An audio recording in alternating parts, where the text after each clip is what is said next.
একটা জিনিস কখনো খেয়াল করে দেখেছেন, যে পানি পরিষ্কার টলটলে উপর থেকে সব দেখা যায় সেই পানিতে কিন্তু মাছ হয় না। আর যে পানি একদম কাদা অস্বচ্ছ, একদম ঘোলা, সেই পানিতেই কিন্তু এরকম তাজা তাজা মাছ পাওয়া যায়।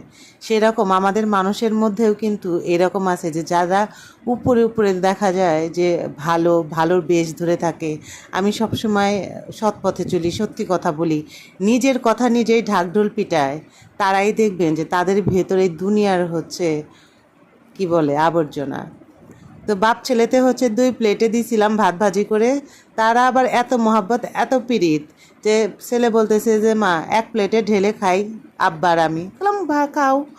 তাদের প্রায় প্রায় এরকম হচ্ছে মহব্বত দেখা যায়। আর দেখেন কি তাজা মাছগুলা হচ্ছে আমি পাইছি।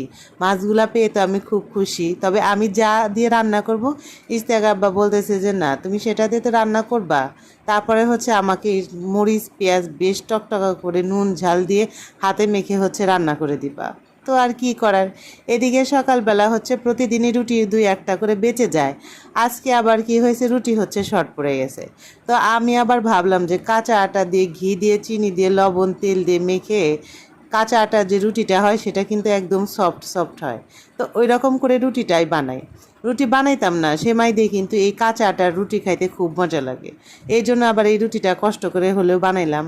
তো বানানোর পরে খাওয়া দাওয়া সেরে এসে হচ্ছে দুপুরে রান্নার প্রস্তুতি নিচ্ছি। আগেই তো হচ্ছে গোস্তগুলা সুন্দর করে ধুয়ে টুয়ে রেডি করে রাখা হয়েছিল। আমি আবার সেটাকে আবার রান্নার সময় ধুয়ে ছাঁকনিতে হচ্ছে রেখে দিয়ে পানি ঝরাই নিয়েছিলাম, যাতে হচ্ছে গোস্ত কষানোর সময় আর পানি না ওঠে। এইগুলা হচ্ছে দেশি গরুর গোস্ত। ওই যে বিভিন্ন ক্রস বা কী যেন গরুর গোস্তগুলা হয় না, ওগুলা না। আর দেশি গরুর গোস্ত অনেক দিন পর আমাদের বাড়িতে কিনে নিয়ে আসছে। যাই হোক, এখন হচ্ছে ওই যে বলছিলাম না যে মাছগুলা রান্না করব, তো ইস্তেক আব্বা বলছে হাতে মেখে, আর ছোটো মাছ তো হাতে মেখেই রান্না করতে হয়। তো কাঁচামরিচ বেশ অনেকখানি দিছি, তা কাঁচামরিচগুলো দেখলাম খুব একটা বেশি ঝাল না। এখনকার কাঁচামরিচগুলোও জানি কেমন, বেশি খুব একটা ঝাল হয় না।